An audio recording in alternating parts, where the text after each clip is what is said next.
Wifey definitely told me back in, like I said, when I left Cheryl and I started talking to her about the great painting, she was like, okay, let's just focus on one thing at a time. Yeah. You know what I mean? And again, I'm like, I get it. Job done. Yeah, I get it. I'm like, great moving, but I want to do this. But it was like, you know what? I feel what you're saying, though, because a lot of times for me, she say I don't listen, but I do listen to her a lot more than she thinks. Because at the end of the day, like, in order to move on to something else, I really need to get great clothing where it needs to be, get people in place to run it. I oversee it, and then I can be over here. Exactly. And I can peep back in to make sure stuff's still going, but I'm over here. But I'm you know over here what I mean? doing the next thing. And I, like one of my good brothers, his name is Jimmy, he always tell me, like, everything you do, every business is a project. You know what I mean? Before you move to this next project, you want to get this project established, get people running it, and boom, you over here. And boom, and it's just pile on and pile on and pile on. So eventually, like, they're all running. You got people in place, everybody eating. Caitlin, tell me what it means when someone says they want multiple streams of income. Tell the people. Why do the people need multiple streams of income? COVID says it all. What's the difference between having an LLC for your business and being trademarked? For me, I'm trying to get multiple streams of income because I'm trying to retire early. 62, can't do it.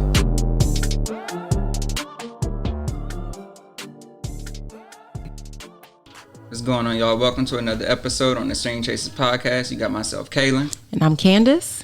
And we're glad that you're here joining us on another episode. I think this is episode 18. So again, episode 18. Wow. We almost going on 24, which would be a full year. That's what I'm saying. And we just for that, we thank you for riding on with us on this journey, keeping it going. We done had some amazing guests so far, and we promise you that we got some more fire coming for y'all. So keep on riding with us. But you know how we start every episode. We can't start and get into the real, interviews and stuff until we tag up with each other. So Candace, what's been going on with you? So I'm going to tell you what's been going on with me. I got a new tax person. Okay. And I'm telling everyone about him. What's funny about my new tax guy is that, when you are looking up the benefits of being an LLC, because my business is an LLC, I finally found my paperwork. I told y'all maybe a couple months ago, and finally just did all that I need to do. I should have been an LLC like 5 years ago, but that's neither here nor there. So when you first do it, right, I'm the only person who owns my business, so I did it as a sole proprietor LLC. There are not a lot of tax benefits to being a sole proprietor LLC. The LLC provides you like a bubble around your business so I can sue you and take like your house, your personal assets. Right. But there aren't a lot of tax benefits because a lot of us would still file a Schedule C, right? So as a self-employed person with all the things. Right. The tax benefits, the tax breaks come in when you are a partnership LLC, because a partnership LLC gets to file like a corporation. And that is where the tax benefits are, my friend, is what I have learned. And you hear it on the news all the time. People are like, oh, the corporations, they don't pay no taxes, blah, blah, blah. But like, I didn't realize that I, as a single person could take, or married person, but singular individual could take advantage of those tax benefits. Man, my tax guy, he is so good. Like, his name is Howard Sachs. Go see him, okay? Now, Howard ain't cheap. I'm gonna put it out there. Howard is not cheap, but I promise you, he is worth every penny. I'm gonna give you one example, right? Yeah. So he was like, the IRS is, and I know this just because I know this, but the IRS is split into like two sides. So there's like the personal investments, your personal side and the business side, right? People who go after big corporations and such. He was like, but there's no big or small on the corporate side. It's just corporate. So when you start filing a corporate schedule, you're dealing with the business IRS side. So he's like, let's say, for example, you go on a trip to California for your business. Let's say for whatever reason you lost all receipts, taxes, like all documentation, but your tax preparer believes you went. If you did this on your Schedule C, your personal income Schedule C, if you don't have receipts, it did not happen. Like if you get audited, you ain't have receipts, it didn't happen. Right. On the business side of the house, there are certain gimmies that they give you. Like if they believe you went, then they can say, okay, maybe you didn't fly first class, maybe you flew coach, and maybe you stayed at the Best Western, and maybe you were there for 3 days instead of 5 days, and they're gonna give you the government per diem rate. So like it's like a mentality thing. Right. Also, like depending on how much money you make, let's say you make $100,000 a year on your 9 to 5, right? you're big money on the business side, on the personal side of the house. On the business side of the house, you small potatoes. Like the way that auditor is looking, like he's going after the big fish. So he's going after the Amazons. He's spending time in the Walmarts. He's spending time in all. He not worried about your little business who make $100,000 a year. You know what I'm saying? Now it's not saying that you're doing anything fishy. It's just saying that your audit risk is a whole lot less because you're a small fish in a way bigger pond. There were like a million examples that he gave me, but suffice it to say that me and my husband went from paying taxes every year because we owed money every year to getting money back. And so for that, I will be a loyal client. That is what I've been doing for the last 2 weeks. Got you. So you registered your business first and then got with him? No. So I did. I registered my business first as a sole proprietor LLC, right? So that's my question. Yes. So you changed that? So he changes that for you. Oh, okay. And I didn't even have to add my husband. Part of his services that he offers is like, he was like, we could put your husband down here as a partner, or he was like, but I also offer a thing to my clients where it's called the straw man law. He was like, where I own 0.00001% of your business. He's like, you don't have to give me nothing. It's just paperwork. But he said it's legal. It's called a straw man. And it's literally just so that you can take advantage of the partnership LLC tax benefits. The man is a genius. Like, I mean, let me give you one other example. When you file a Schedule C, right? So we in the Streams Chaser studio, and let's say it's, 200 square feet. I don't really know, but let's just say it is, right? Kaylin, you get to take, if that's 20% of the size of your house, then you get 20% of your lights, your heating, electricity, 20% of your phone bill, all the things, right? You get to file in your Schedule C. On a corporate tax, you get to claim all of it, the whole thing. So put your whole light bill, because it's all corporate, right? So that's part of the tax breaks that come into it. It was a lot. My children now have tax returns. Like, we pay them now. Listen, my man is worth every single dime. And what it really illustrated to me is, because when I got to him through recommendation, when the person who first told me about him recommended, I was like, I don't know, sound fishy, because she wasn't able to explain to me what his methodologies, right? Okay. But then I took it to Reese. Y'all know Reese. And so she and I talked about it because we consult on a lot of things. And when she and I were talking about it, she said, Candace, think of it like this. On your 9 to 5, you're a contract specialist, right? I said, right. She said, you know that you and the contract specialist who sit next to you have the same book of rules. But the way that you apply those rules is completely different. And neither one of you both of you are above board. Both of you are following the law, right? But if your client came to you and said she wants these 100 widgets, the contract specialist sitting next to you might be inferior and say, okay, 100 widgets. Well, I looked on Google. This is how much they cost. I'm going to do a firm fixed price contract for this much. But you knowing that your client, they say they want 100 widgets, but you know more about them. You know they fluctuate. You know the price of widgets fluctuate. You do all this market research. You know the better thing to do is to put them on an IDIQ contract, which has variable prices, and you can buy whenever you need to buy, and you get to take advantage of the market rate. Neither one of those methods is wrong, but one of them is serving the client a lot better than the other one. And so it's just about the person and what they can take advantage of. And so, yes, your tax lady that you've been seeing for the last 4 years, before that, she was great. I'm not hating on Blanche. Yeah. She was doing what she was supposed to do, but only she was not looking out for your best benefit. Gotcha. And so I spent the last couple of weeks getting papers and stuff ready to go see him. I went to go see him. He blew my ever loving mind. He's explained all of it to me, and I was like, I am forever in your gratitude, debt, all of that. Now he is 85. So I don't know when he gonna retire. I don't know what's gonna happen with that, because he is very old. But listen, Howard is the man. But at least you equipped now to know what you need to know when you talk to the net. If I ever go somewhere. And the thing is, I don't even know that I need him to file a corporate tax schedule, because it's called a 1065. I don't even know that I need him to file a 1065 now that I'm armed with the information myself. It was like he turned a light bulb on. It was crazy. I'm gonna have to get his information. Yeah, I will be ready to airdrop it to you as soon as we get off the phone. Off the air. Got you. How about you? Nothing like that, but I need to. Yes, I need to get on that. I promise. Especially with January, be here before you know it, and then tax time. Because I've already been just talking to Mickey, like, we need to be buying some marketing material just to get some expenses to be able to write off stuff, for the business. So yeah, I need to meet with your man. But now for us, I've really been busy, and I've mentioned this a few times in the past few episodes when it comes to like the spaces and everything, how we've been out trying to find a space so Ghost Stretch can Any grow. luck? We've seen some things, but I've been equipped with some great research. The average person that probably has a space, I guarantee you they did not go through like the full gamut. Like it's more than just finding the space. Even if it's an office park, I'm not even talking about like the retail storefronts, but it's more than just finding a space, calling the number, you know, whatever, talking to the property manager saying, yeah, what's the rate? All right, bet. I'm going to give you the first month's rent, the security deposit, and we move in. It's a whole lot. Almost just like the contract, like submitting a RFP on the tenant side, letting them know like, this is what I want.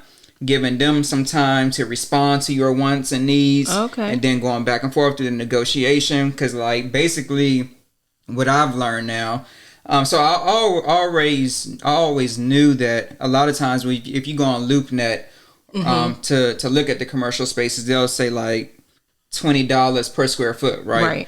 But like they already list that price knowing that they're going to negotiate. Oh, I did not know that. Negotiate down. Okay. But even in that, like the research on Google will tell you like 10 to 12%. However, I've talked to one, I'm gonna just say like the space was $25 per square foot. And I told him like what the nature of the business was and why we're trying to move. And we talked a good game, but having this knowledge off the break in a 30-minute conversation, he was like, but I can probably get you down to $14.50 the first year. And then bump you up to $16 the second year. And then eventually by year 4, if we lock you into a 5-year, you'll be paying full. So it's like, but just the fact that I was able to throw a few vocabulary words at him, he probably felt like I knew exactly what I'm talking about. Like, you just ain't about to fluke me. So it's like, it's a lot of stuff that I've been doing with that. Look at that. I did not know that. Yeah. I promise you, I've seen things on LoopNet and I always be like, well, this is too much. It's too expensive for my blood. I can't do it. Yeah. I did not know that those were negotiable. Every time I see something on LoopNet, I always do 12 to 15% off of what they asking for. But now I know you can get it even lower than that. I mean, but then you have to, find the balancing juggling act because they're going to want to lock you into a longer term lease. A lease is a legal binding agreement, which I've learned. So you default on that lease in year 2 and you in a 5-year, who coming up with that? Yeah. The mother bread. 36 months. Exactly. Of rent. Exactly. So it's a lot of stuff like that, but we're actually going to look at one on Monday. Okay, fingers crossed. And I think this one. You think this is the one? It could potentially be the one. Okay.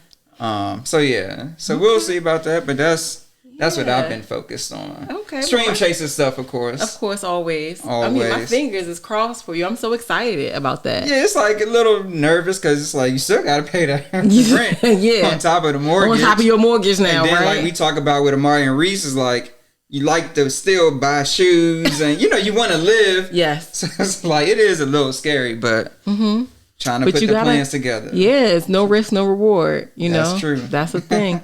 Now, when y'all out here looking for space, keep Pretty Prince in mind because all I need is a space to do my little workshops. It's so funny that we're talking about space, though, because that came to me the other night when I was sleeping, strangely.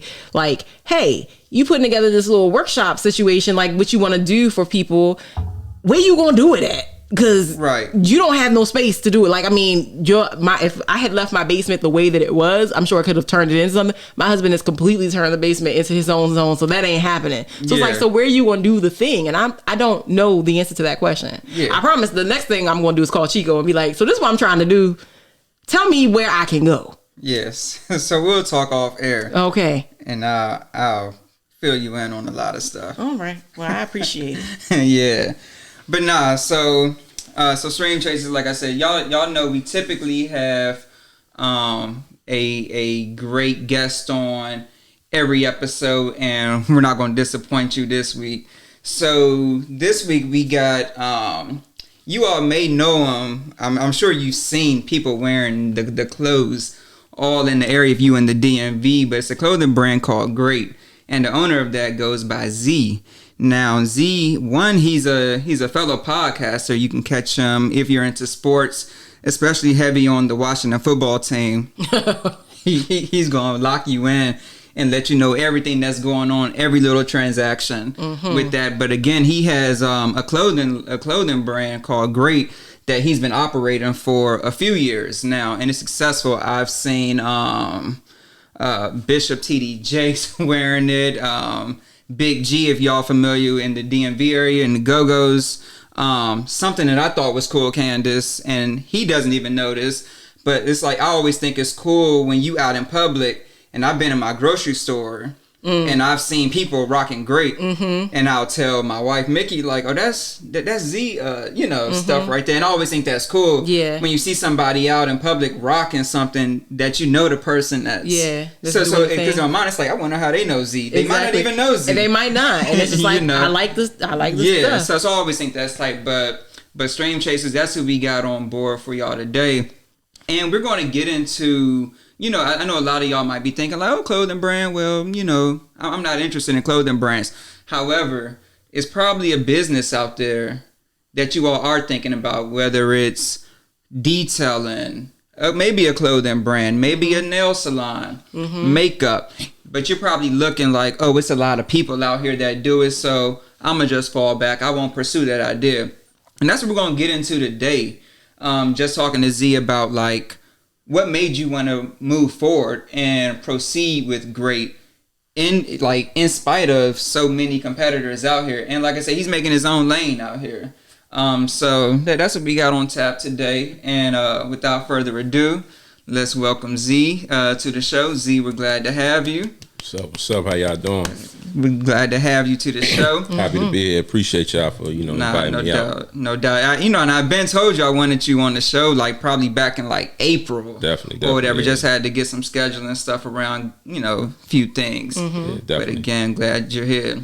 So before we really get into like the weeds of everything, just tell us a little bit about your business background, because like a lot of people, especially a lot of us, our peers, they don't come from parents that are in business. A lot of our parents come from the traditional 9-to-5, that whole thing. So like, what made you want to get into business, or when was that point when the light bulb went off that I need to start a business? Gotcha. So business for me kind of started the mindset of actually running a business. When I was younger, I actually always saw my uncle. My uncle, he pretty much raised me coming up. I had a little complications with my parents and whatnot. And my dad was incarcerated most of my life. So my uncle was that pivotal father figure in my life. And he was someone that I always modeled myself after, always wanted to be around. And he had a clothing line called Players World. And back then he had a store right in Southeast where I'm from. And, he just was always a business guy. So just kind of being around him and kind of see him conduct in that way. So what's up? How y'all doing? We're glad to have you to the show. Happy to be here. Appreciate y'all for inviting me out. No doubt. And I've been told you I wanted you on the show like probably back in like April, definitely or whatever. Yeah. Just had to get some scheduling stuff around a few things. Yeah, but again, glad you're here. So before we really get into like the weeds of everything, just tell us a little bit about your business background, because like a lot of people, especially a lot of us, our peers, they don't come from parents that are in business. A lot of our parents come from the traditional 9-to-5, that whole thing. So like, what made you want to get into? I even worked in the store. I was just always that person to be able, to lend a helping hand in any way possible, because I just wanted to be around Unc. But just being able to see him in that, dynamic really kind of, started just playing the mindset like, okay, as you get older, you started thinking about stuff like, okay, yeah, Unc was doing this. I can do this too. I saw this. I saw that. Maybe there's something that I can do. So business was always something in the back of my mind. I didn't really start pursuing like, business background into college. I went to college with computer technology in mind. So freshman year, I went in and I did, electronic computer technology. But I started struggling with the calculus. And it kind of hit me hard because, math was always like my best subject in school. Oh. So to be able to have to, deal with pre-calculus is that. So dealing with pre-calculus, and I'm like, man, I'm struggling with this. And I actually called Unc and I'm like, man, I'm struggling, but I can't Like, and I'm flunking right now, but I can't go out like this. Like, what is some, what you think I can do? And he was like, why not just take up business? You know what I mean? You always, that's something you can do on the back end. It's an easier load. And, you know what I mean? If you want to go and do computers later, you can, but think about business. And I just jumped on it. And business, you know what I mean? In my undergrad, I had a business management degree. And I went on and got my master's and my MBA in business administration. So that's where I pretty much established the business background. So when I came out of college, I went and worked for Sherwin-Williams as a store manager, running the store. So, that's business management in itself. And I did that from 2011, and 2017 is when I started Grace. So I'm about 6 years in at this point. Wow. And, throughout this time, I always wanted to start a business. I just didn't know what. Yeah. And it wasn't until I was sitting, who she's now currently my wife, but at the time she was just my girlfriend. And, we was just riding, we was just talking, what's something else that you can do to kind of generate some residual income, or just kind of pursue another, another form of, income. Yeah. Pretty much what y'all talk about, stream changes, another stream. So when that happened, I'm like, okay, well, I always wanted to, start a business, so I'm gonna start a business. So I'm like, boom. Then I'm like, okay, well, clothing. You know what I mean? I'm into fashion. Like I always say, I don't consider myself the flyest, but I think I can kind of put stuff together every now and then. So, fresh in that ones on your feet. No question. So, in that mindset, I'm like, I can put something together. So then, it popped. She was like, okay, well, clothing line. Cool. I told her clothing line. She was like, all right, cool, clothing line. Okay, well, what would it be? What would you name it? And I was just riding, and it kind of took me probably about a good 30 minutes to an hour to kind of really think about what that clothing line could be. And then I knew that in my mind, I always knew that if I do start something, I wanted to be inspirational. I wanted something to have a meaning. I just didn't want to just start a line just to start. Right. So, it kind of just hit me. Pretty much, I used to always on my social media just the status when we drop statuses every morning. I'm like, hey everybody, be great today. No matter what you're doing, be great today. And I will always put GR8 rather than spelling great out. So when that happened, we ride, and I'm just like, it just hit me. Like God spoke to me and just said, great. I'm like, oh yeah, I can do great. So then she's like, okay, I like that. So I was explaining to her again, like, it's a lot of brands out here right now. It's a lot going on, but I want mine to stand out because I want it to have a message, a positive message. Yeah. And, something that can relate to everyone. So it just hit me, and it's just great. And I'm like, okay, I'm gonna roll with that. That's what's up. That's what's up. So like after you came up with that idea, like, all right, bet great's gonna be it. How long did it take you to make that next step? Because, and Candace and I talk about this with some other guests, that's always a huge hurdle for people to get over, because a lot of people have ideas, great ideas. Correct. But then like putting that next thing in action. Correct. So like, what was your next step, and like how long did it take you to like really move on it then? I don't know the exact month. I mean the exact, quantified amount of months. But if I had to go on a limb and say, I would say probably about 6 months. Okay. So it wasn't until August of 2017. So I know this was pretty early on, and I remember it kind of being like a colder season. So I would say somewhere, between the first quarter of 2017, January, February, March, in that range. And it wasn't until August that I actually like really start putting action to it. Okay.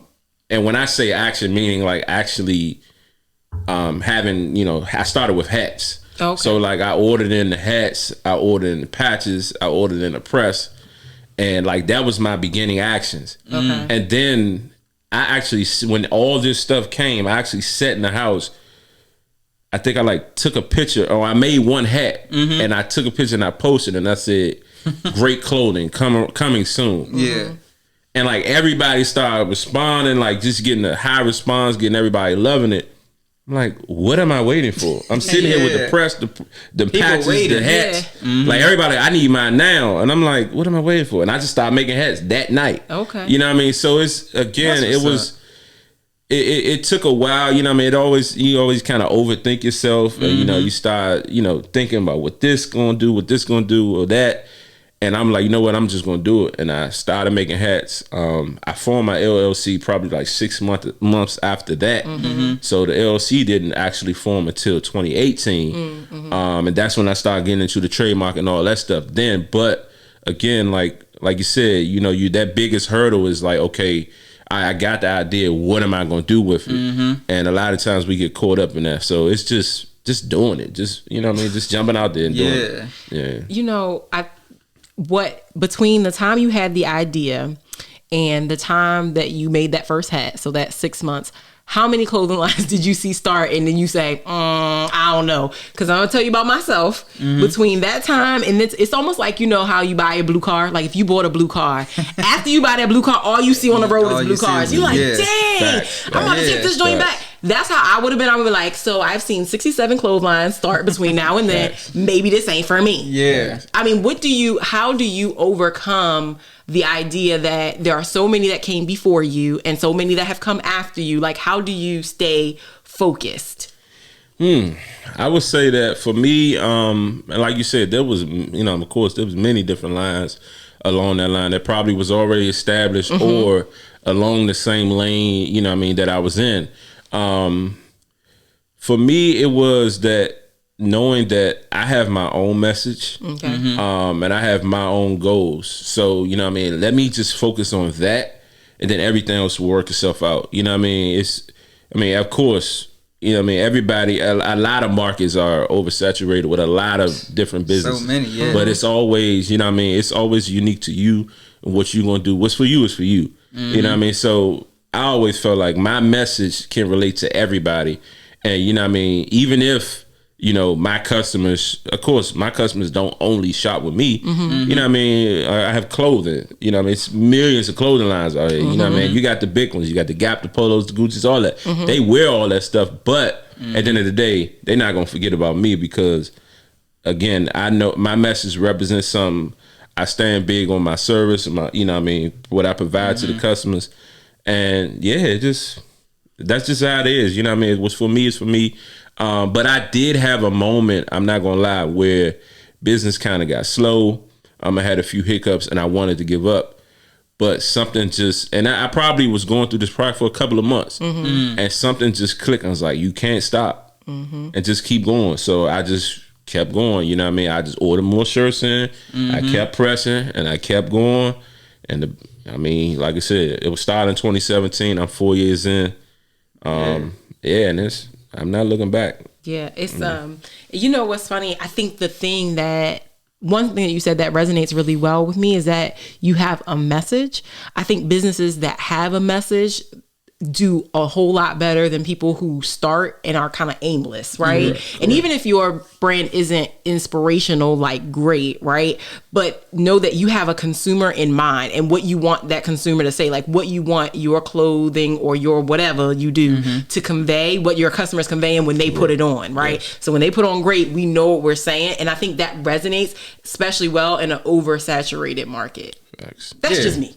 No, you're right. Because like, people are looking for that. So like, and like you said, with something like great, you know, we talk about niche markets or who your target customer is. It's like, there's not one person in this world that doesn't want to wake up and feel to be great. You know what I'm saying? Or at least you should, you know, have that feeling when you wake up. But like you said, there are some, and it's no knock because we've all probably have had something in Gap from Gap. But it's like, what does Gap mean? Yeah, you know what I'm saying? Like nothing at all. We just grew up on it. Yeah, exactly. Levi, you know, all that type of stuff. Exactly. And a lot of people do ask me like, who are your target customers? And again, I say that great can be worn from a baby just born. You know what I mean? You know, I think.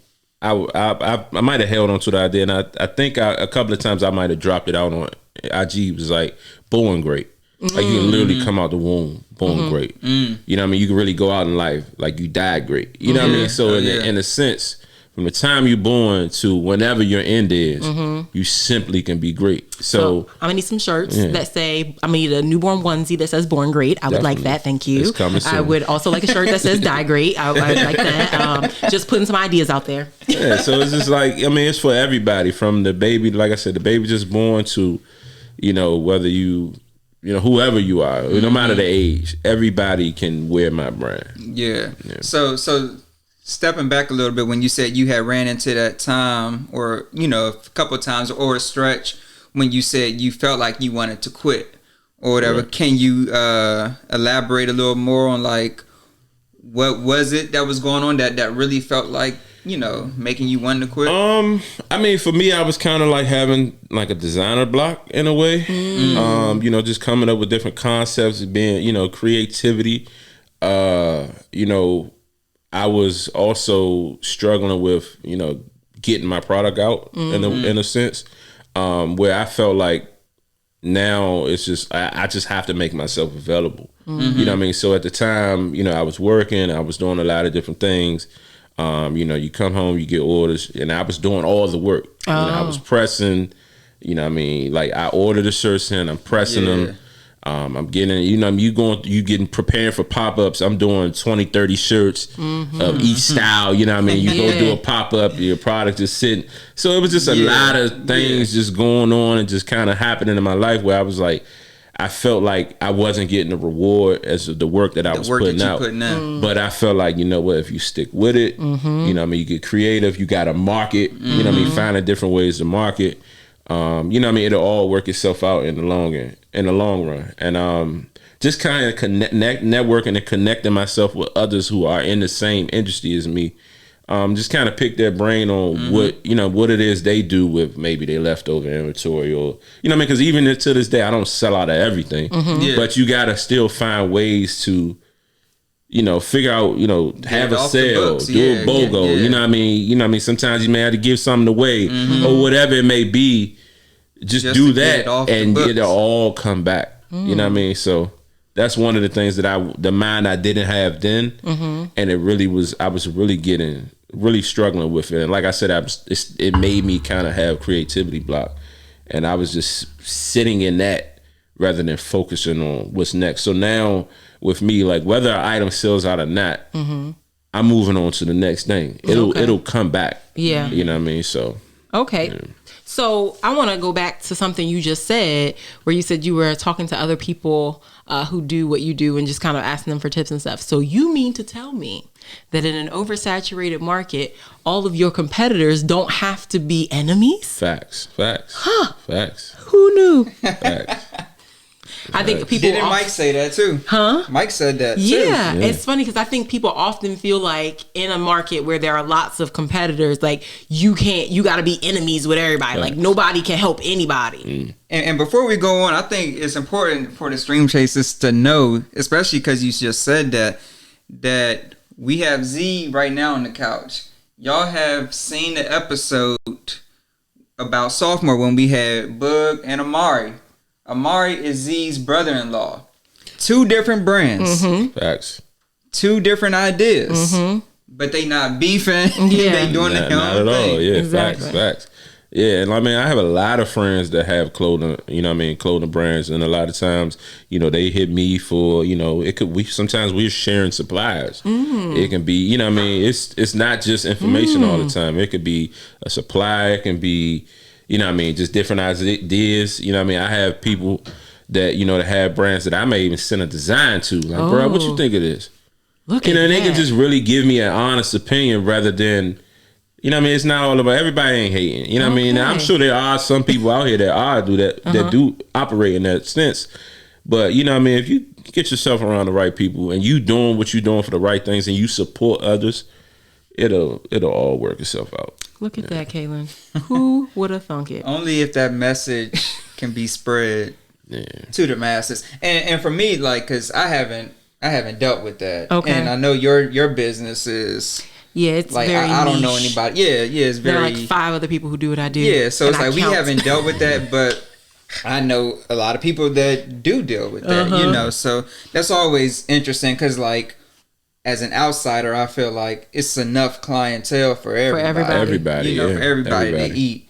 That we don't got to be competitors, even if we might be doing something similar. Right. So, like, which happens in fashion, right? Fashion. So that's every industry, even like health and wellness. Okay. Like, you might not be stretching, but you might still be making somebody else feel good. Correct. You know what I'm saying? So, but we Yeah. can all eat. We can all eat. That's crazy. You know, there's a part of my business. So when I started my side business, I started with invitations and I moved to brooms. I moved to the brooms I still do invitations and I moved to brooms for a different reason. But one of the things, if I'm honest with myself in this conversation that we're having about oversaturated markets, one of the reasons I moved and I started focusing heavily on the brooms was because it was so niche and there were only 5 other competitors, right? And I looked at their products. Our products are different, right? I'm not saying mine is better or theirs is better. We do different things with the same thing, right? So I felt more secure in myself rather than in the invitations. So when I started in 2014, an acrylic invitation was like a novel thing. Like you couldn't find it. Like it was like a thing and everybody was like, ooh, whatever, right? Now it's still expensive. So it's still a luxury item, but it is not novel anymore. Like most stationers can get their hands on it and recreate it. And that made me scared. I'm not afraid to say it right here on Stream Chasers. It did. And I saw people who I think were putting that first in their business because I had 2 separate product lines. They were putting that first and put more energy towards it. And so I got scared. I felt like they were doing it better than me. You know what I mean? Or they could put more time and energy towards me. And I almost threw my hands up to it like, well, it's oversaturated. There's a hashtag for it. It's fine. Whatever. Right. Now I feel bad. Now I feel like I need to go home and dust it off. You know what I mean? And see what that do. Yeah, definitely tap back into it. Tap back into it. I mean, because like even like because like it's the unknown. Yes. Had Z quit in 2018 or 2019, yeah, we would not have seen 2 years of work. Yeah. Correct. You know what I'm saying? And what that leads to. Facts. And I'm gonna keep it honest. I have and like I said, I have friends. I have a brother. My little brother has his own clothing brand. Oh, okay. And I told him, I'm like, one day maybe we can work together. Okay. You know what I mean? You think of it, you know what I mean? And they say this a lot about black people. Like we tend to all go get the same businesses and do stuff rather than working together. Okay. I mean, he got his own lane, he do his own thing, and I help him and he helped me. But again, like I tell him maybe one day we can work together, do a collab, or you know what I mean? Yeah. If you know, God forbid, if one of our brands fall off, we can come together and make it one. Oh, who knows? Yeah. But just to kind of have that understanding and just that love for each other. Like, look, I want you to win and you want me to win. We can win together. And you know what I mean? And just like I was saying, I picked brains of a lot of people that was in the industries for vendors, like getting started. Like, you know what I mean? I remember back in the day sending DMs, hey, what's up, bro? You know what I mean? I see you got patches. Who you get the patches from? Yeah. You know what I mean? Was they And sharing that info? Correct. Yeah, I mean, and you run across a lot of people that kind of give you a little, you know, you can tell when they not really trying to get that info up. Yeah. But you have some people that will be genuine and do it. And you know what I mean? I can look back now, like some of the people that were in business then that I asked information for, they not doing it now, but I will never forget. And I can't look back and say great is better than them. You know, I would never forget that time when I went to them and asked the question, they gave up the information. Yeah. You know what I mean? And so that's why when everybody come to me now, you know, hey, you know, how did you start this? Like I just did a pop-up last weekend and a guy came up, man, I love this material. Man, he literally asked me, who made this? And I can't, like, I'm just me who I am. I'm a genuine dude. You know, most people will hold on to their supply. I literally opened my phone and said, here you go, bro. I shared the profile to him. This is what it was. This is what I paid. Now, I can't tell you you're going to get my calls. But this is what you need to do. That's, I mean, you know, that's love right there. That is, and I didn't know the dude. You know what I mean? I just met him. Know him. Yeah. So I'd be hesitant to ask. And like, me too. But it's out of respect for, you know what I'm saying? Because you put in time, right? I put in time. But I remember being that guy. You know what I mean? The person I went to, I knew him. Yeah. But just imagine if I would have went up to a stranger, hey, bro, who your supplier? You know, who you go to? Like, you know what I mean? Like, I'm telling you, it's really people out here gonna be like, yeah, all right. Or they may give you some supply that they used that they didn't work out with, just to kind of, you know, act like they're looking out for you.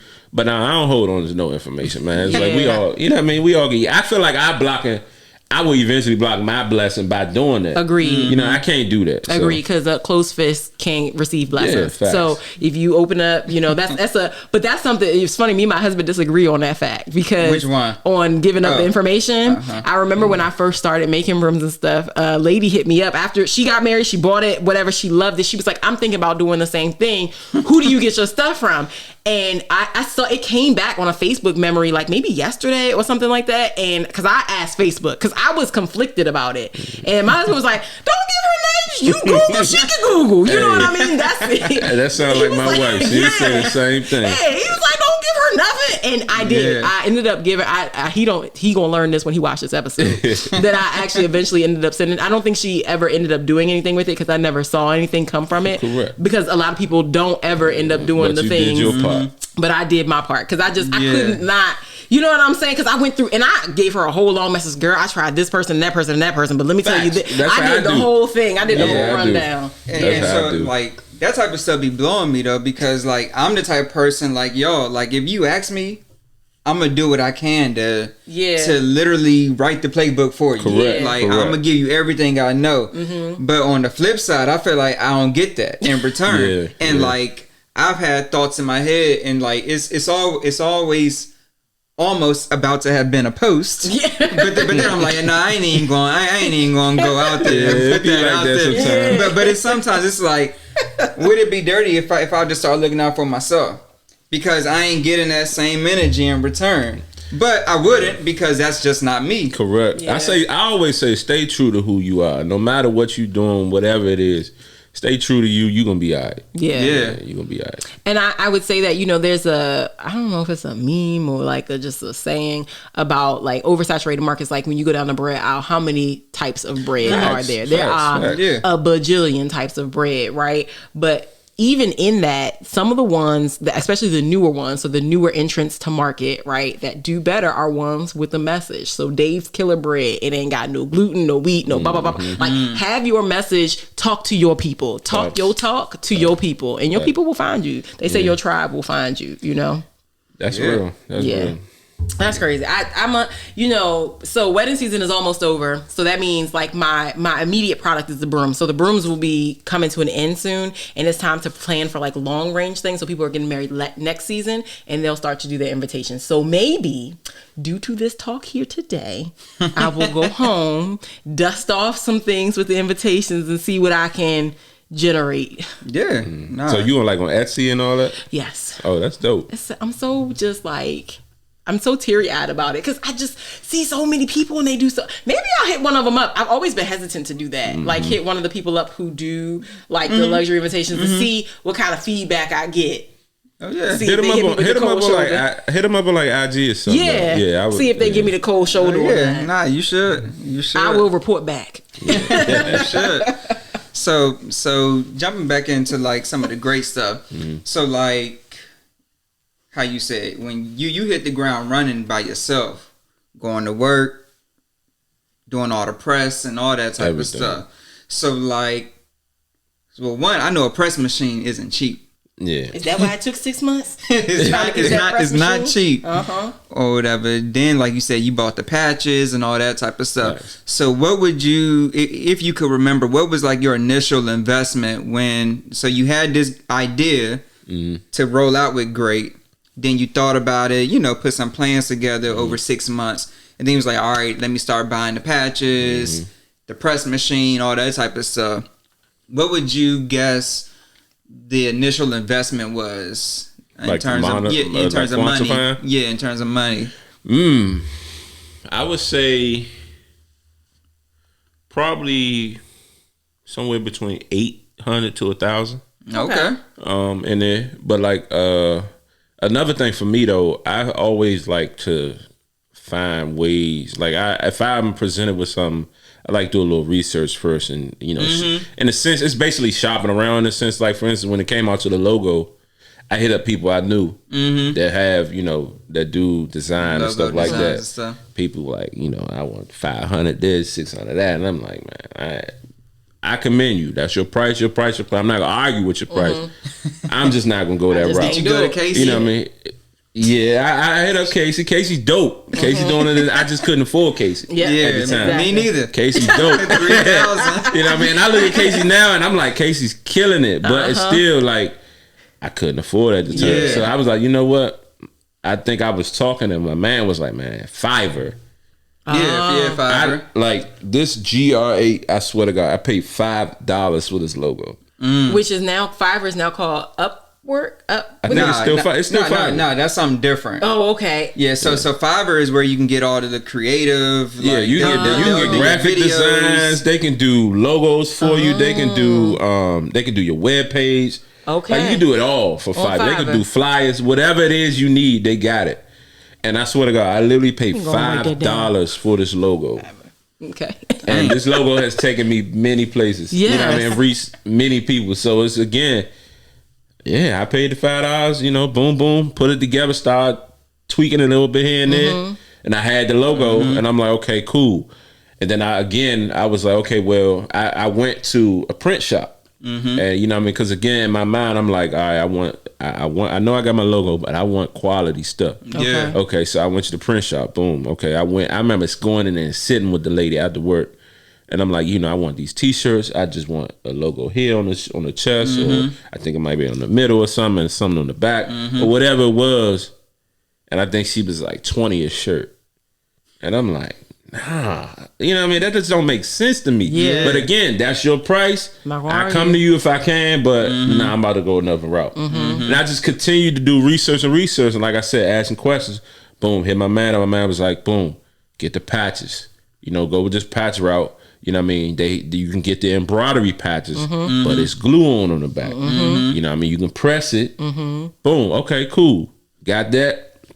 Got the patches, then I start ordering the shirts. I start doing my research, and I think it might have been Mail. Mail hit me one day and was like, "Yeah, this site might have think it was Warden's. Like I order all my tees from this site, and I'm not thinking, you know what I mean? Like we order tees, we go Amazon, we go buy Hanes. Like Mail job bougie. Mail ordering Warden, and he was like, this next level brand. It's like a vicious brand. Yeah. It's real popular. Order these, test these out. Yeah. Order the shirts, and I love the quality. Start ordering the next level shirts. Think I'm getting the shirts probably like $4 or $5 a pop. Okay. You know what I mean? My patches probably coming in somewhere around the same. And I'm cool. Shirt and patch, I'm like $8. Boom. It's like, I'm just starting out. I can't come out the gate starting $40, $50 for a shirt. Yeah. And it's a patch. Because my price in my mind, I wanted to go 20, 25 in a sense. So I know I need to be somewhere where I can make a good enough margin and still be able to cover, cover my costs. Yeah. And that was just the route I took at the time. So I'm like, cool, I got the press, boom, I started pressing. Like I said, I did the hats, I did the shirts. And it worked out. As time went along, you get the pressing.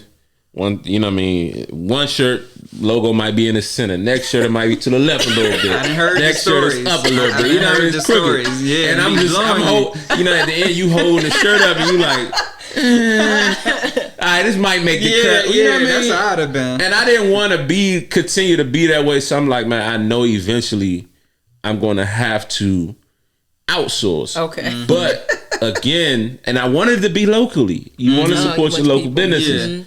Prices are just too high. Yeah. So my little brother, like I said, my little brother, he was already, I started my brand first, but when he was incarcerated, he already came up with the idea for his brand. So when he came home, he took off running with his brand too. And he started connecting with people on Alibaba. He found a supply. Come on, Ali. And we talking, and he like, man, this is the dude I found on Alibaba. I think he legit. Yeah. And you know what I mean? And I'm like, bet. So I ended up hitting the dude up. And that's when I jumped into the sweatsuit lane. But right before I did it, I remember calling friends. I'm like, I hit up Mel, I hit up Wes. I remember hitting up maybe Jason or whatever. But I hit them up like, look, at this point, I think it was like December time. At this point, I'm like, I don't have no money. Because, at the time, whatever I was making from Great, I was spending trying to survive. Yeah. So I'm like, I don't have the money to front. Because when you go the outsource route, you got to front the money and wait for it to come back. Yeah. So I'm like, man, I'm looking for some investors. Are y'all interested? Wes ended up helping me. Wes ended up giving me some bread. No, actually, first I asked Wes. Wes ended up giving me the bread. I was like, I'll pay you back and whatever else you want. I think it was like, man, I don't want none, bro. I think I ended up giving him like 2 or 3 sweatsuits and gave him his money back, and we was good. Took them sweatsuits, got them sweatsuits in. And to this day, people love these sweatsuits, but the quality, the stitching, everything is just where it was. And from there, I was like, I'm never going back to pressing. I'm not ordering no more patches. I'm not doing none of that. This is what I've been wanting to do. So I took the money that I got from that, I just kept reinvesting. And that's where I'm at now. You know what I mean? So that's what's up. Yeah, like even when you get in those crunches, you know what I mean? Even having people in your circle that you can go to, like, man, look, bro, I need boom, boom. Can you help me? And you know I think that's clutch right there. It is. Because it's clutch both ways. Because clearly your circle has provided that comfort, you know what I'm saying, where you know that you can feel comfortable going to them, letting them know, like, look, like, this ain't no BS or whatever. I'm coming to y'all seriously. Yeah, facts. You know what I'm saying? That I got this business. Like, I'm trying to get these funds. You know what I'm saying? Like, I gotta still do, A, B, and C. We got to take care of your priorities. Like, what's good? And then for like somebody like Wes and Mel and them to be like, no problem. And like even like Mel giving you the plug, like the research. You know what I'm saying? Just like, hey. Like, I'm not, I mean, he's not trying to do a clothing business, but it's like, hey, check this out. You know like I get these shirts all the time. These shirts are dope. Here, try these out. Because you know what I mean? Again, I didn't want the Hanes. I didn't want the top tees. You know what I mean? The markets. You want that joint. I wanted some quality, something different than everybody else. Like, I always knew when I go into business, I got to be able to separate myself from everybody else. So, but, you know what I mean, I jumped in the next level, then next level became popular. So then, you know what I mean, when I went on to my vendors, I sent them next level, the breakdown of the next level product details. Like, I want this material, this percent cotton, this percent spandex, I want this sizing, and now my shirts mimic those. You know what I mean? So it just evolved from that. And like I said, like, you know what I mean, just having them, because eventually I later end up hitting Mail back up on some investment stuff, and like he ended up investing again, and it ended up working out where it kind of got me kickstarted. And like I said, once I paid them back, just keep rolling. That's crazy. That's tight. It's dope, tight, man. Now, you mentioned that you don't work at Sherwin any longer. No longer. So when did you make that jump? That was May 19th this year. Oh, really? Yeah. Congratulations. Congratulations. Thank you. Appreciate it. We love to see it, okay? I ain't made it, but we love to see it. Yeah, man. I mean, to be honest, it was scary. Okay. You know what I mean? It's still scary. I was about to say, I was about to say was. I was about to say was. Yeah, it's still scary. You know what I mean? You know, I got my wife in the back of my head. You know, what you gonna do? This and that. You know, she's sending me ideas about, you know, what these people have virtually, this stuff like that. And you know what I mean? In my head, it's like, you know, I know I have in my mind, like, if I reach a certain point, I'm gonna go back and try to find a job. Okay. Yeah, you know what I mean? But that's not safe. where that's not where my vision is. You know what I mean? It's just, to be honest, back in I think it was like late July or early August, I started feeling like I might, maybe I need to go get a job. And I went to apply for a job. I had a great phone interview. Had the lady was like, okay, cool, we're gonna bring you in. We want to bring you in for a second interview. She called me right back. Like, we want to bring you in a second interview. And it was for Pella Windows. And I'm like, cool. And immediately when I hung up the phone, I started feeling anxiety. And like, I don't get nervous, I don't get anxiety. So to start feeling like this, I'm like, hold up, like, what's going on? And I just started, I was like, you know what? I gotta listen to this. I've never felt this before. I feel like this is God. I gotta listen to God. He's telling me something. And like probably a week or two later, we started going into the whole scare with the birth of my, my baby girl. And you know what I mean, emergency, having to check into the hospital, potentially being there months, and you know, getting ready for a preemie and all that type stuff. So it was just like, that's what he was put. You know what I mean? God was telling me not to make that move because this. You know what I mean? And he's been providing. You know what I mean? It's just like I haven't had to borrow no money from nobody. You know what I mean? Great. You know what I mean? Great is managing. You know what I mean? But on just the flip side of it, you know what I mean? You know, you got the SBAs, you got stuff like that. You can, you know, play with, you know what I mean, Yeah. see what you grants and stuff you can apply for. Yeah. And I was awarded certain grants and stuff like Yeah. that just to allow me to continue to survive. So it's been working out. And I just look at that like, man, Okay. I'm gonna listen to God. Yeah. Yeah. I mean, you better. Yeah. Okay. Yeah. You be on it. That's so crazy that you got that feeling and it's like you needed that time. Facts. And even now, like I look back, I tell wifey now, like, you know what I mean, okay, the baby's home. Baby girl was in the NICU for 51 days. You know what I mean? We living up in Marlboro, traveling to Georgetown every day. That's an hour there, hour back. You got COVID, so we can't be in the NICU together. Yeah. She got to go in. I got to sit in the weight room. I go in. She got to sit in the weight room. So just dealing with that, and just on the flip side, you know what I mean. So we go to the hospital to see the baby. Could easily turn into 4 or 5 hours of our day. Then got to spend an hour driving home. So you know what I mean. Just dealing with that. You know what I mean. She going through. You know, right after having an emergency surgery. She's 6 weeks down. So I'm doing all the, you know what I mean, All the the driving, things, all that yeah. type stuff. If I was working, Yeah. like, And nah, a new job nothing. ain't trying to hear that. Yeah, Like, you know what I mean? So Like, what? You had a baby. Certain Like, whims you just give got here. you a week.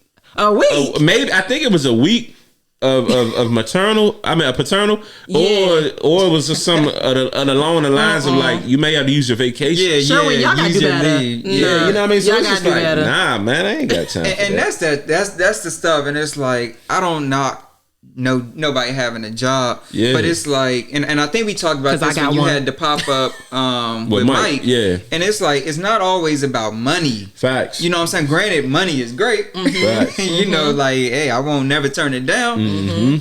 But it's like it's just something about having that freedom, thing over that you, balance, yeah, or whatever, to be just- able to move how you want to move. Facts. Yeah, because the truth of the matter is, I mean, we encourage multiple streams of income however you get it. So investments, side gigs, hustling, whatever you're doing, we encourage it all because you need more than one stream. But trying to have a side gig or side hustle and working a 9 to 5, it's taxing. Man. Like you don't get no time. Like you go to work because you got to dedicate your time to your 9 to 5 so you don't get fired there, right? So you can continue to bring home the check, and then you get off, and it's like focus on this. You know what I mean? Get these. I got to hit these deadlines. I want to be on trend, so I need to make sure I release this shirt by this date. You know, and all that. That's a lot. And like just for me, even back then, just envisioning what I used to go through, like, you know what I mean, a lot of my customers would come pick up. I mean, the great thing about being there at that time, it was a great pickup location. Oh, okay. People could come up, oh yeah, I'm over here by the Target in Forestville. Just pull up. Got People it. pull up, they come get the gear, boom.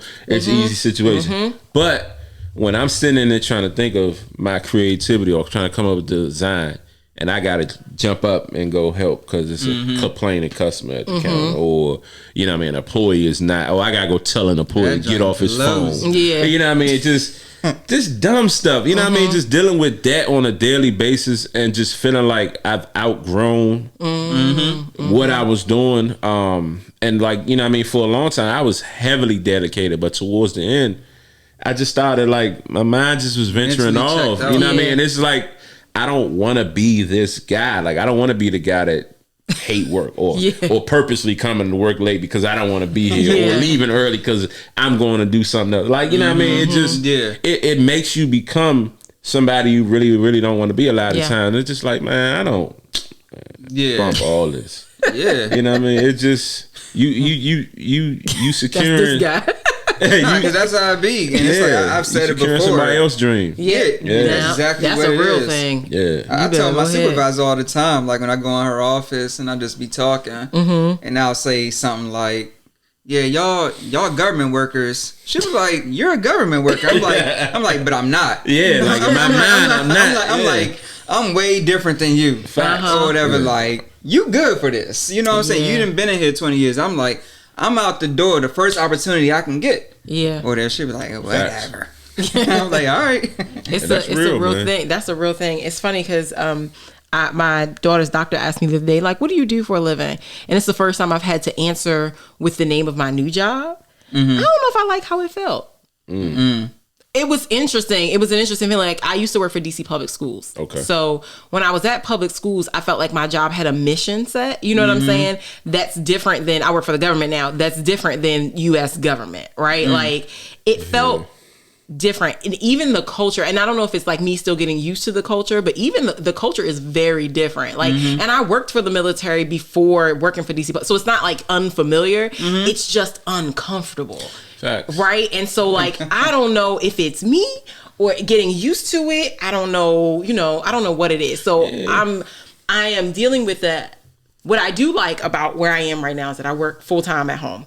So I can try to, segment my time the way that I need to segment my time. But it also puts me where you are, or where you were, where it's like sometimes I wake up and it's like, yeah, I got a 9 a.m. meeting, but I don't feel like this meeting. I feel like when I woke up this morning, I had all the ideas for my side business, and that's what I want to focus on. I don't want to do this today. And being in the house, I can do that. So it makes it a little bit challenging because I'm trying to earn my paycheck, but anyway. Yeah, I can't wait to get to that level. Yeah. Yeah, man. It's like I said, it's scary. It's fun. I bet you it's scary. It's a lot of freedom. Of course, in the beginning, you waking up. You know what I mean? You fresh. So like, I'm waking up. I'm getting. It's like, hold on. I done became you can ask my wife. I done became the best breakfast cooker in the house. I bet. You know what I mean? I'm cooking dinner. And I did a little bit then, but now she's like, oh my God, like he cooking on different levels now. Yeah. Like it's just. And we talked about, we was actually playing a little game last night, and I think one of the questions just is like, you know what I mean, like what have I been better at, or something along those lines, like what do you appreciate more about me now? And she was just like, the time and the dedication you're able to put into me, the family, and stuff like that. And I'm like, that's something I couldn't give you when I was working. Yeah. You know what I mean? That make you not want to go back. Yeah, that's what I'm saying. So it's just like, I feel like I'm the best version of me with this freedom I have. You know what I mean? I got my father in my back, around my ear. We was talking the other day about all the complications dealing with my daughter, and he was like, this is the one time I would say it's good you're not working. But don't think that's gonna, come out in another conversation. Like, you need to get, and I'm like, bro, like, I'm all right. You know what I mean? I'm not calling you, asking you for no money. Yeah. I'm good. Yeah. You know what I mean? So just leave me alone. Yeah. So does that kind of motivate you? Like, cause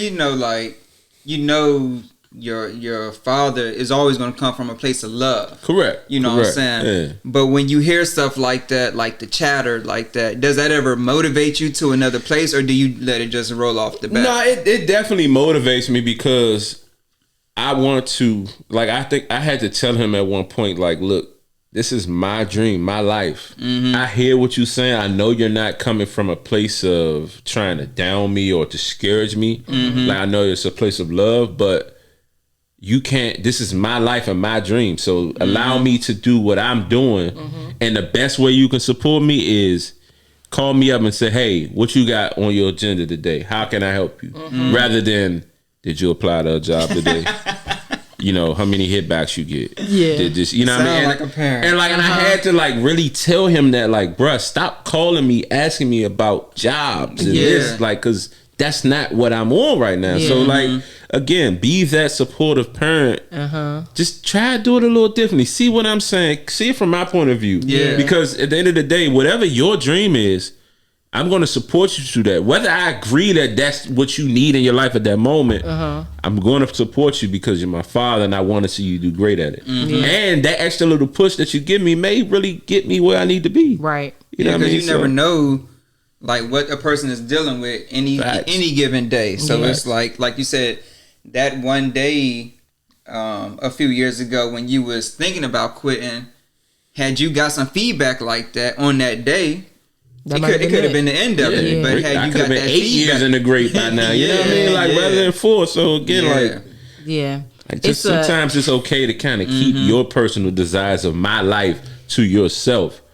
Well, and support me is, you know what I mean, in a different way. Like, yes. Go ahead. I was about to say, I'd say our parents probably have a hard time with that. It's just because you know, especially in this area, what they know is a good job, a good government job on top of that, and then that's that. You know what I'm saying? So them encouraging you to go get that is how they know to show love. This this period that we're going through, where people are finding their own wings and entrepreneurship, is like strange for them. So I had a friend. Well, we were talking a few months ago, or whatever. And he brought up that point because we always talking, And he said, think of it like this: like your parents. It's not that your parents are so much going against you or whatever, but he said, think of it like this: like we all come from. We always hear it like we're doing everything we can do to better our kids. You know what I'm saying? So they can have a better life. The same thing our parents did for us or whatever. So when they were growing up, they looked at it from the standpoint, I want my child to go to high school or get through high school with decent grades, go to college, get a good job. Then the parent would feel like I did my part. You know what I'm saying? But then think about like this is they've done everything for you, but then you're gonna go off the track. After I done put all these things in place for you, you know what I'm saying? Signed you up for Pee Wee football and all the things. So like that was his viewpoint. Like look at it from that standpoint. I was like, yeah, that's true. I could see that. I mean, I have children, right? So I have a 16-year-old, 8-year-old, and a 9-month-old. So it's just like, nice. Yeah, it's nice some days.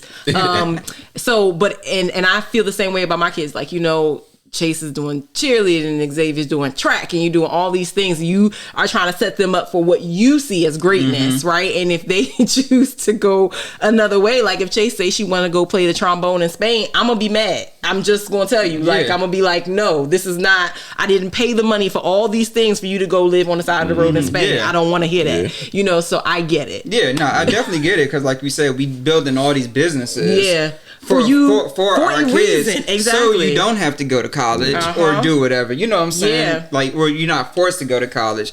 But like you said, if they turn 17, it's like, yeah, I'm not trying to take over that business. It's like, but what you mean? Like I done got this real estate and we done built this business. Yeah, exactly. I done got these investments, and so what you gonna do is, and they say, nah, I wanna. Yeah, so it's the same thing. I'm gonna have to remember that. So I wonder, could we become them same parents? Yeah, it's just like you said, remembering that it's out of love. Yeah. You know what I mean? Everybody's situation is different. It could be that situation, or it could be just simply a parent just speaking from their experience of what they did. You know what I mean? Not even that they may have set you up to go a certain route, but just speaking from what they've been through and trying to put that on you. You know what I mean? And again, it's like, I feel like the worst thing you could do for someone that's in that mood of entrepreneurship is start to place fear. Because it's easy to grow. Like, yeah, it's like the last thing I need to hear about is how you didn't succeed when you jumped out on that. Yeah. You know what I mean? My path is different. Yeah. You know what I mean? I know that. I seen you go through it. You know what I mean? It's in the back of my head. Like,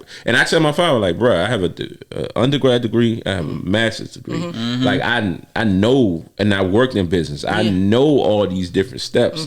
So again, at the end of the day, like, I'm not just out here just being dumb. Yeah. Trust that part. Yeah. And then everything else will fall in line. And again, if it get bad enough, I'm going to go. I was just about to say, you know what I mean? So you're going to be a man and take care of your family. Facts, you know what I mean? I have obligations because I don't want to call you when that time comes. I don't want to hear that. Okay? You know what I mean? So I think you should appreciate that part of me rather than keep telling me, oh, I'm doing something bogus or I'm tripping by doing this and that. Like, nah, bro, just hear me out from my point of view. Yes, I agree. Because one thing I ain't going to do is call you and ask you for money. After all these conversations, bro, I'm not calling you. There's no way. There's no way. Yeah, like, and I still love you. It's all love, but nah, I ain't all doing it. Love, but nah. Before I call you, I'm going to get that job. Trust me, I'm going right back to Sherwin and mix them paint. Don't you worry about it, bro. She already have a hard time. Or Home Depot with somebody competitor. Exactly. I can go back to the industry. It ain't gotta be Sherwin. Somebody that's gonna give you more than a week. Exactly. Something.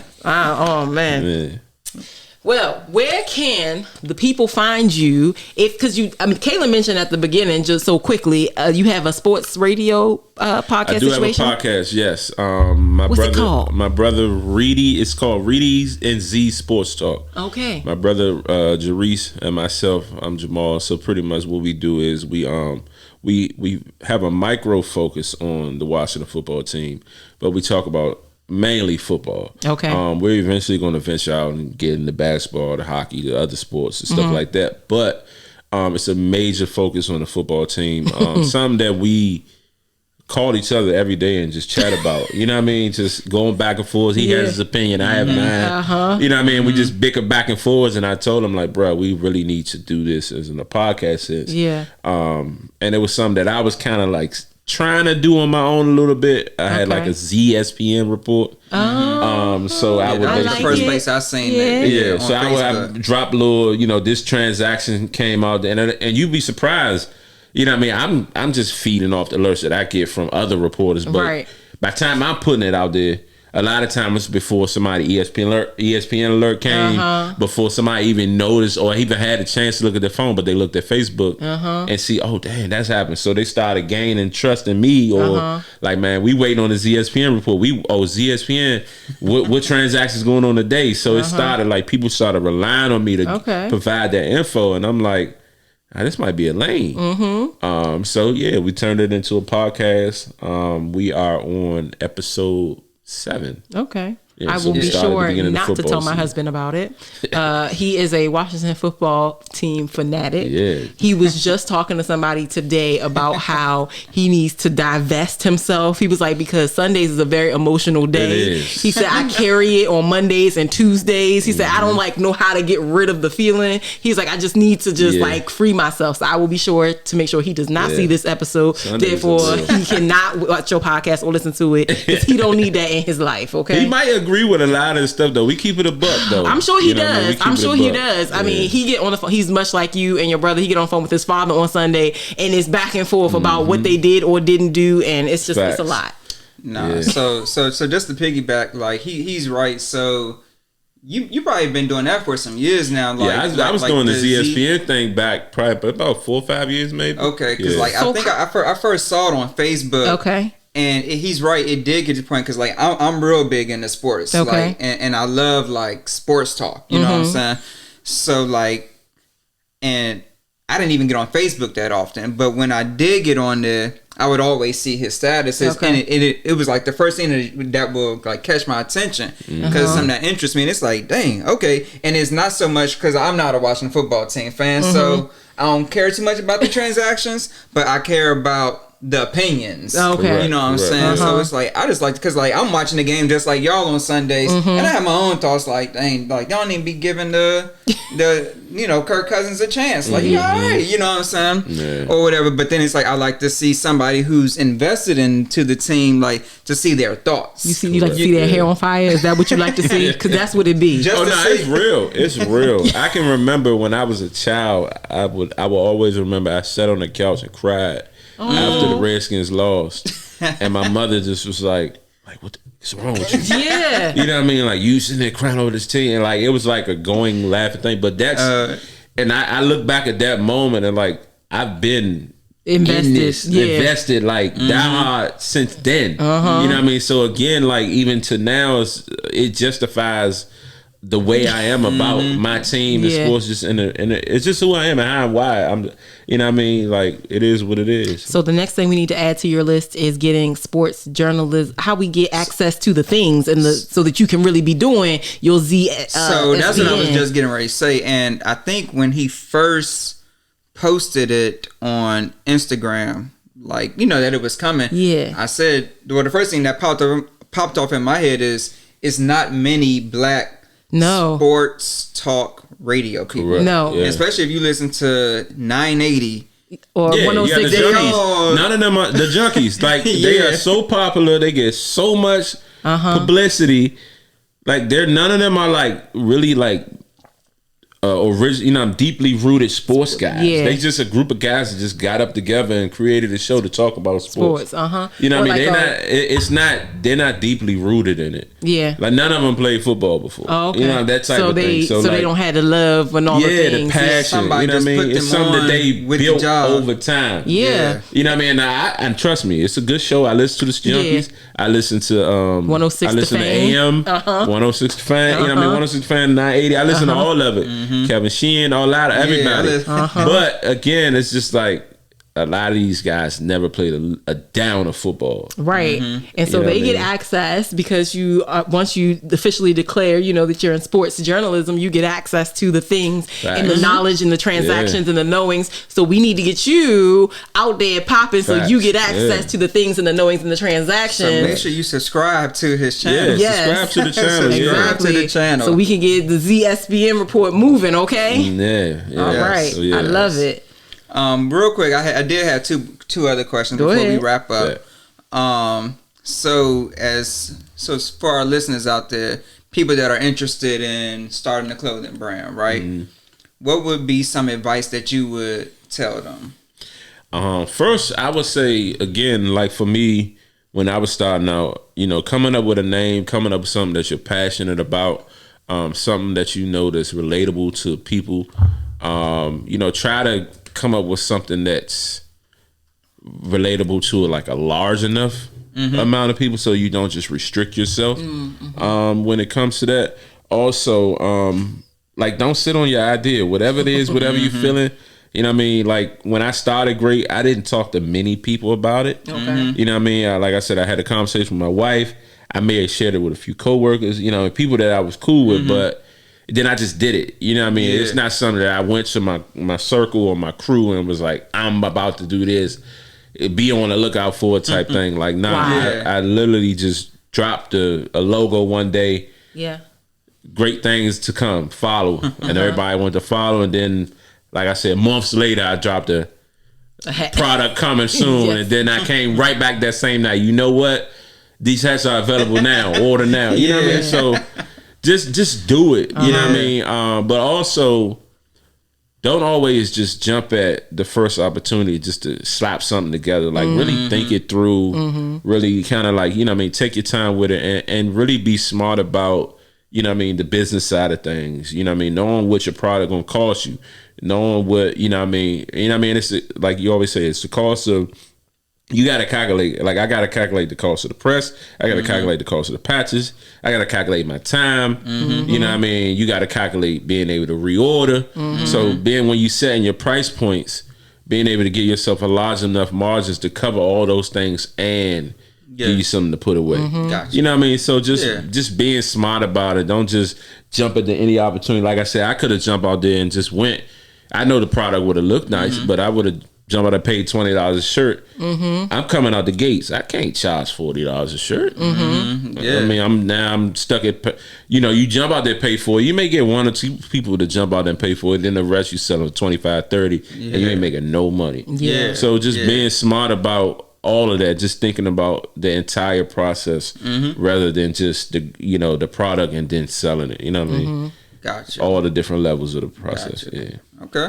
Yeah. And then my second thing would be what's next for you in terms of Great and any other income streams that you might be tapping into? Well, right now, it's reference to Great. Great is going to continue. Great Clothing is going to continue, producing gear for, everybody. Winter's coming. So, it's sweatsuit season, hoodie season came up upon us kind of quickly. Yeah. And like, it's always difficult around like the fall, spring seasons because the weather is just so tricky. Yeah. But so around those times, just like I said, just getting new product coming in. I'm working on another varsity jacket for the winter. So I'm gonna probably start dropping, designing that and start dropping little stuff like that. Okay. And yeah, I'm really just trying to go full fledged, like build a team, a marketing team, Nice. and just really just go at it. Because right now it's all me. You customer service, Still you doing marketing, social it's order fulfillment. The designs, the marketing, the posting, the post office drops, the deliveries. I do every single aspect of Great. Okay. So just kind of like building a team to kind of free it up so I can really like, get people that really like know marketing. Like marketing may not be my strongest thing. So get people that know marketing or brand placement or just stuff like that so I can just be more presentable and reach the larger crowds. And then also on the outside, like I said, we have the podcast Reedy and Z Sports Talk. We're doing our thing with that. And then also I currently have Great Painting and Design. I threw it out there when I left Sherwin back in May. I would say probably around like June I posted that it existed, kind of letting people already know it's out there. I haven't really done any jobs or anything like that, but that is something that I do want to get back into because I want to, like, as I continue to get more and more businesses, I want it all to kind of be under the Great brand, so I can continue the name, you know what I mean, and just move from there. So great painting and design, great clothing line. Eventually I want to do a great foundation, where I can get a nonprofit. So it's just a lot of things that's on my mind and just to kind of do. But again, like I want that brand to be great. Yeah. For all of it. Yeah. I like it. I like that. Yeah. That's what's up. And I know it's going to happen. Yes, I'm here for it. And I like, I've spoken to people in the past who had like super big dreams, what I call super big dreams, but I guess they were okay. But anyway, super big dreams. They want to do this and that and the third. And it's not when you are starting from a place of ground zero and you throw at me that you will have 35 things under this one moniker, it feel like a lot. It feel like a lot. I'm not gonna lie for somebody. So what I would say to you, stream chasers, is not that it's not possible, but if you're looking for feedback from somebody, which sometimes you don't need no feedback from nobody, you just need to do it. Yeah. That's first. But if you are looking for feedback, you might not want to overwhelm the senses from people, because what I like about it is that I see that you're doing things already, right? Like Great is moving, right? Great is doing its thing. You got the sports podcast, that's doing its thing. You got your painting and design. So when you tell me, I'm thinking of a moniker and I want to put all these individual business under it, to me it sounds achievable. It sounds great, right? But if you were starting from 6 months when you were August 2017 or January 2017 and you had started spouting all of that, I would have been like, so honey, you might want to slow down a little bit. You know what I'm saying? And that too, like wifey definitely told me back in like I said, when I left Cheryl and I started talking to her about the great painting, she was like, okay, let's just focus on one thing at a time. Yeah. You know what I mean? And again, I'm like, I get it. Job done. Yeah, I get it. I'm like, great moving, but I want to do this. But it was like, you know what? I feel what you're saying though, because a lot of times for me, she say I don't listen, but I do listen to her a lot more than she thinks. Because at the end of the day, like, in order to move on to something else, I really need to get great clothing where it needs to be, get people in place to run it. I oversee it, and then I can be over here. Exactly. And I can peep back in to make sure stuff's still going, but I'm over here. But I'm over here doing the next thing. And I, like one of my good brothers, his name is Jimmy. He always tell me, like, everything you do, every business is a project. You know what I mean? Before you move to this next project, you want to get this project established, get people running it, and boom, you over here. And boom, and it's just pile on and pile on and pile on. So eventually, like, they're all running. You got people in place, everybody eating. You know what I mean? So exactly. That's it. And there's that. I like that. Yeah. That's why you gotta finish your projects before you start doing other things. Correct. Yeah. Facts. Yeah. Speaking to myself at this moment. Anyway. Sometimes because what you have to realize, I come from the project management world, so you can work some projects in parallel. Yeah, you can always start something out early because it's a stall here. When you got a little slack in the lead time, but you do have to realize there's only 24 hours in one day. And so, speaking back to what Michelle told us, right, you have to prioritize what's most important, right, and make sure that you are giving yourself enough time to do all the things that, even if you're going to run some projects in parallel, that you are giving everybody the attention that they deserve, and you don't end up with like an 8-car pileup of mess. Right, and that's true. Or like you said, if I was, if wifey didn't tell me that, and I ran to just because I'm not working no more, I got to run and go get some money that's probably going to be more lucrative than every day, and focus on this. Great clothing could probably fall. Yeah, so you know what I mean. This is something that I spent 4 years building, and you can't let that. That's a baby. Can't let That's let a my baby go. You know what I mean? So, there we go. Yeah. So it makes sense. All right. Yep. I'm here for it. What you think? I like it. Okay. Yeah. I'm here for it all too. This is my type of thing. Yes. So where can the people find you? Yeah. So again, Reedy and Z Sports Sports Talk. If you want to check out the sports podcast, great clothing line. It's in the form of GR8 clothing line. I'm on IG, Facebook, Twitter. The website is the same, gr8clothingline.com. I mean, if you have any questions, again, whether it's, your potential customer, or you have questions as far as like any advice or whatever it may be, hit me up. And then just always remember, like we say, great to, our slogan is be great today, all day, every day, no matter your walk in life, whether that is the leader of a Fortune 500, whether you're a janitor somewhere, or whether you're a young entrepreneur just trying to figure it out. Just simply choose to be great at it. No matter what it is you do, be great. That's motivating. I like it. Yeah. Be great, Kaylin. Nah, that's vicious. Need to put that like on a little quote joint. Because it's motivating. It is. Like you read that joint every day, like just be great. Exactly. That's it. Don't discriminate nobody. Be great. Be great. So, Stream Chasers, you know where you can find us, right? You can find us on the Instagrams. You can find us at www.streamchasers.work because Stream Chasers Do the work. And you can find us on Apple, iTunes, iTunes, the podcast, the Google Podcast, the Spotify, all the things where the podcasts live. That's where you can find. Oh, and YouTube. I always forget about YouTube. And YouTube. And YouTube. So you can watch it if that's your thing. Yeah. And real quick, Stream Chasers, make sure you check us out on November 3rd. Oh, yes. For the Instagram Live. Right, because this will be dropping 2 days before that, right? 2 days before. Okay, so make sure the first is payday. Exactly. So the first is payday, and so you will catch us on Instagram live and in action. Oh, I gotta get my makeup done. Anyway, live, we're doing small business resources. So this is just a plug for that. Because a lot of times we bring you great content, great people, get you all inspired and inspirational and motivation. And okay, I'm gonna do all these things, but I ain't got no money. So how, right? So we are talking to the director of the Small Business Development Center for the Southern Maryland region.